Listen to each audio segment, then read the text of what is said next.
when that state starts unfolding and manifesting first in the energy, that in form of light, sound, and color, and then it unfolds some more in the form of these deities and gods and all these other things. Then it unfolds some more and creates the mental body. It unfolds some more and creates an astral body. It unfolds some more and it creates a physical body. It unfolds some more and creates this whole universe and all the experiences that you're having in it. It unfolds some more in the level of the dream. It's just an endless unfolding, but what is coming throughout the whole process, that everything that is arising is nothing but this state of emptiness taking a form. That is why they say, for instance, one of the things that about the water element of mind, of this empty state, is that it enables the mind to take any form. Water can take any form. So the water-like nature of this rikpa enables it to go on taking any form. And as the air-like nature of the mind means that it can go anywhere. It's mobile, like air, anywhere. You see, the space-like nature of the mind means that it is everywhere. Everywhere is full of space, right? So it is a profound thing. And to recognize in the midst of this, that this is my own mind, and to not therefore grasp, cling, or avert, flee, but to rest in this wisdom that I am experiencing the manifestation of my own mind. This is enlightenment. To rest in that wisdom. But I can have a question. Yes, brother. Where do your thoughts come Hmm? from? Where do your thoughts come from? Do the mind create a thought? Yes, mind, thought. All thoughts are generated by the mind. The mind takes on the form of a thought. Thoughts are nothing but packages of energy, right? You remember this light, this energy manifesting itself in the first phase of the unfoldment of the Brahman, of the Nijman, of the true mind, of the Buddha nature. The first stage that occurs in the unfoldment of mind is the creation of energy, right? Now, if you can become identified with the energy, that's a higher realization, isn't it? Right? You're much closer to understanding your true nature if you can simply say, I am energy. You're very, very close. You're not all the way there, right? But you close. You know, make sure everybody get what they want. Because you want to spare yourself the agony of being in the Sipo Bardo, looking back down and seeing that they ain't did nothing with the, they didn't disperse your estate nowhere near what you instructed them to do. Now you told them to do this, you told them to do that, and one of them got all the money and kept it. One of the things that hurts you the most is the squabbling that goes on between your loved ones after you have entered into the afterlife body, that they didn't do it right, and that makes you angry, right? Remember, the same thing that triggered your anger now, these are going to be the same thing that triggered your anger then. The same attachments you got now are going to be the same attachments you have then. The same lust you got now, the same greed you got now, the same arrogance and ego mythology. All of that remains intact. The only exception is that your experience of suffering when these things are violated will multiply sevenfold. That's the only difference. The attitudes you have now will be the same. Now that jealousy, I don't want my man with nobody again, right? Now, you're gonna be in that Sipo Bardo, and that man gonna be with God knows who, and your experience of jealousy will be unbearable. Much worse than the pain of your jealousy now. Far worse.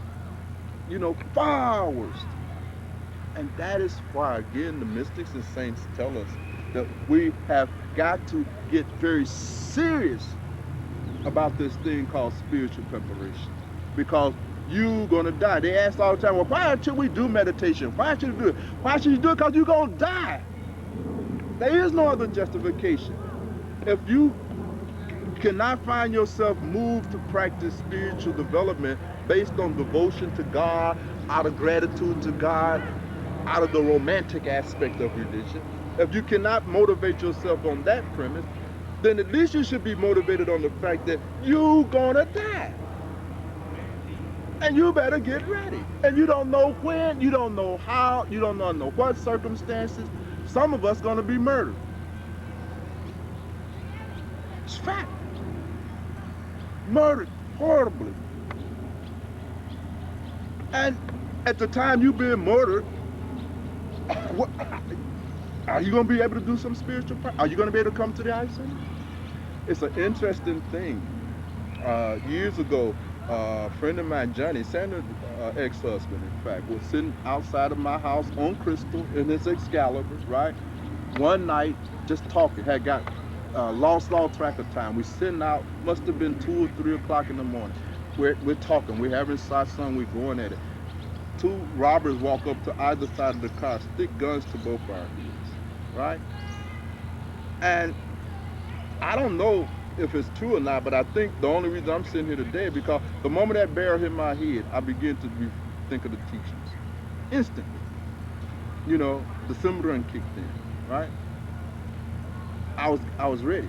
If he pulled the trigger, he would have just interrupted me in the middle of my mantra, right? When Gandhiji was shot, the first words that came out of Gandhi's mouth was Ram, Ram, his mantra. Now when you shot, what's going to come out of your mouth? Right? Ah! Woo! That's what's going to come out of your mouth. Not Ram, Ram. No mantra is going to come. You're not coming to the eye center. You understand? Because you ain't ready. You ain't did nothing. You have not done any authentic sadhana. Yeah, you read a few books. You can't even remember that stuff a week later. How are you going to remember it under these trying circumstances? I don't know what Bhagwan said it, but he said something. You ain't even going to remember this conversation on that. You see, you have to practice. We have to practice. And why do we have to practice? Because you gonna die. Whether you love God or not, it's not that important. In Buddhism, they say, okay, whether you believe in a God, don't believe in a God, love God, don't love God, that's not the issue. The issue is you're gonna die. Therefore, practice becoming enlightened. Buddha on his deathbed, you know, in the forest, must have been a forest like this forest, with 500 disciples, laying on his deathbed, you know, his last words to a disciple, he says to listen, practice becoming enlightened with all your heart and soul. You see, apotipo God, you know, become a light to yourself. That was his last word, you see. But he had to die. Even Buddhas died. It's interesting, there's even a posture for dying. And this is deep. There is a better posture for dying. Like if those of us who might be lucky enough to run the full course of our birth and just go through a natural death, you know, then we'll have an opportunity. And one of the postures, what they call the sleeping lion posture, on the right-hand side. You know, you lay on the right-hand side. Well, sometime when we're back in the workshop, I can illustrate it on the board. But it's sort of like a semi-fetal position. Now, that's the posture that the Buddha died in. And hence, they always consider that as the ideal posture. Some of the other postures, the postures of, like you sitting in, that's a good posture. One of the great Rinpoches, Kula Rinpoche, one of the great Tibetan gurus, when he became an old man, and he was in the hospital and stuff, and that's the posture he died in, you know. And it's interesting because, you know, all the man's vital signs looked like they were gone and all of this stuff, right? And the man, you know, was struggling to pull himself up into his posture, right? And he crossed his legs, and he sat there, and he died in the lotus. So that's another good posture for dying. You see, see how Andrew is lying now? It's just if he turned on the other side, this is the sleeping lion posture.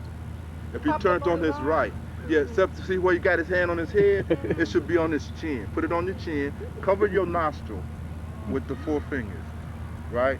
That's the lion posture, but he will be on his other side. He will be laying on his right-hand side instead of it. You ain't gonna die like that, man, right? Once you start practicing the other posture, man, you don't want to die in the reverse posture.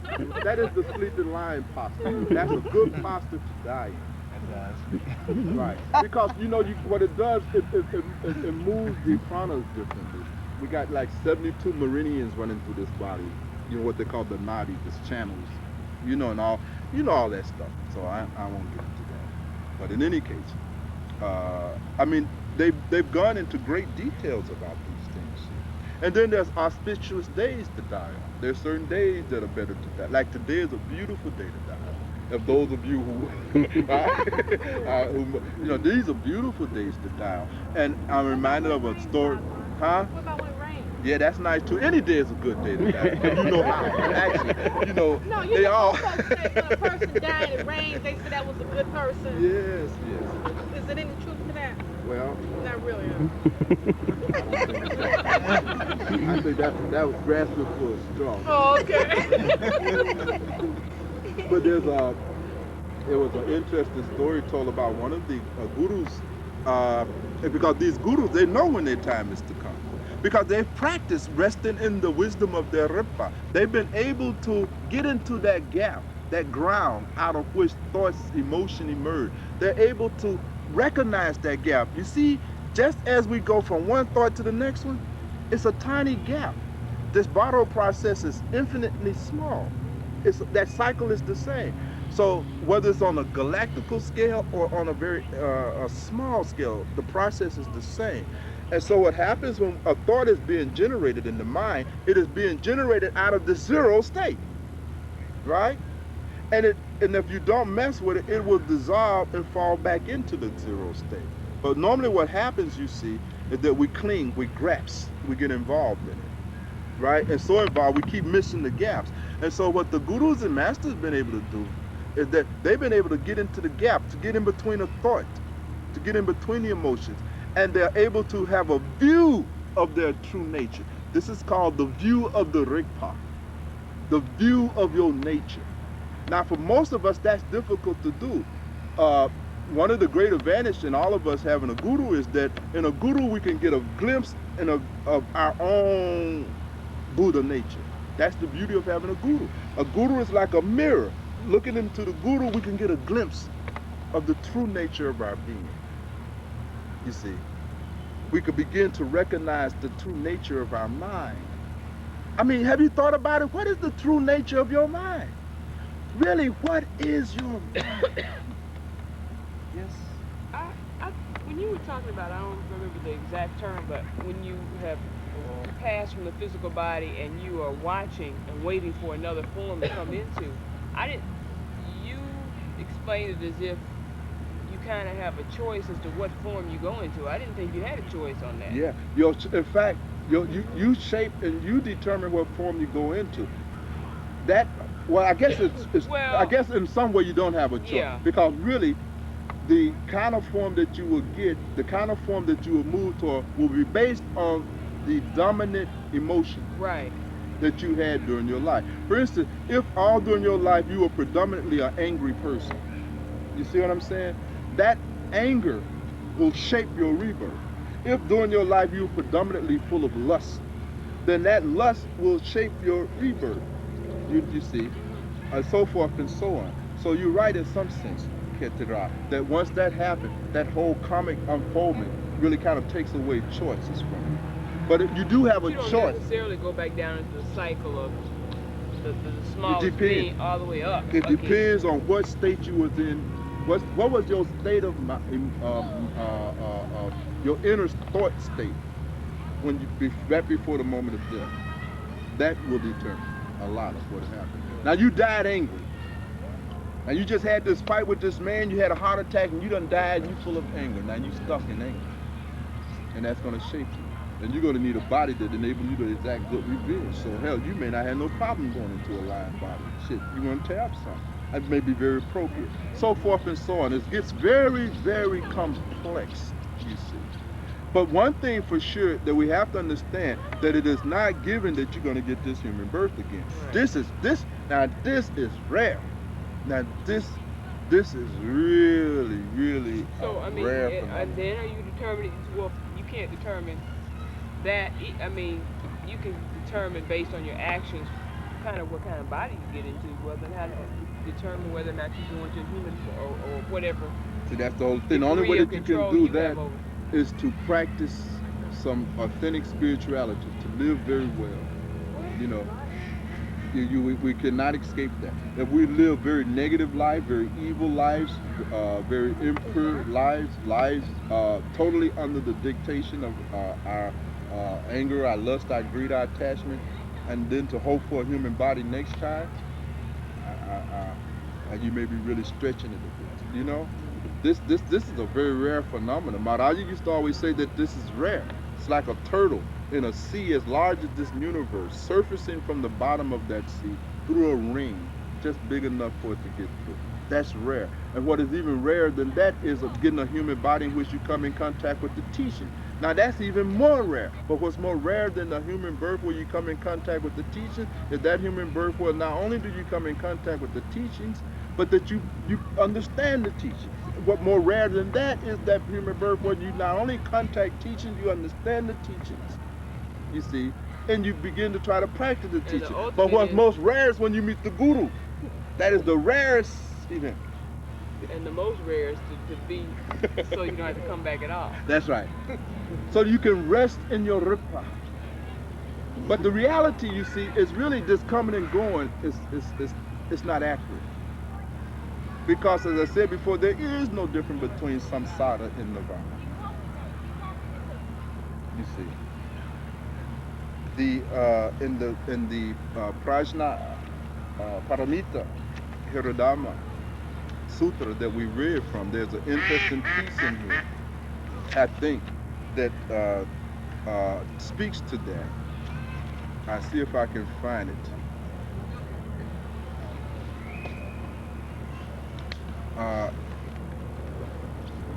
Let's see if it sums it up. Here's Buddha speaking to Sariputta. He said, therefore, O Sariputta, in emptiness, in this state of true mind, there is no form, nor feeling, nor perception, nor impulse, nor consciousness, no eye, ear, nose, tongue, body, mind, no form, sound, smell, taste, touchables, or objects of the mind, no sight organ element, and so forth. Until we come to this no mind consciousness element, there is no ignorance, no extinction of ignorance, and so forth. There is no decay, no death, no suffering, no origination, no stopping, no path. There is no cognition, no attainment, no nirvana. Who can understand this state? It is beyond all concept. It is pure, pristine existence with no modifications, no manifestation. Tat Twam Asi, thou art that. And to recognize that. I think I'll end today because it's so much, and we just may have to pick this up at another time.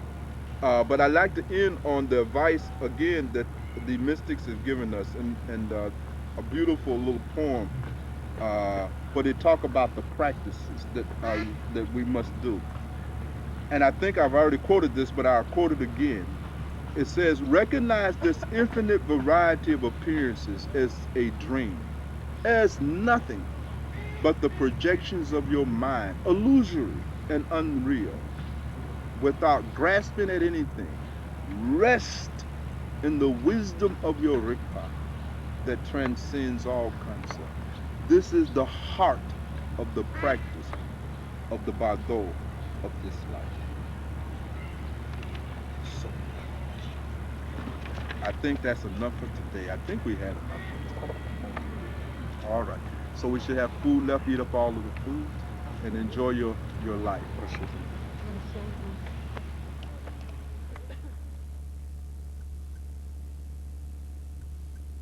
That battery was 3 hours. Really? Yeah, supposedly. 2 hours on there.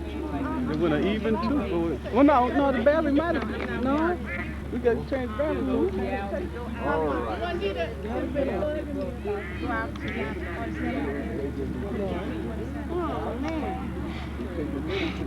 I couldn't wait to see that camera.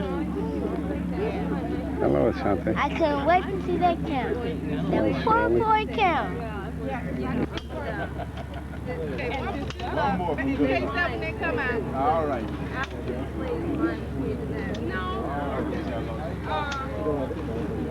All right, son. All right, go back. I got to take everybody back. Right here. We think Captain. Yeah, I got much serious time going on.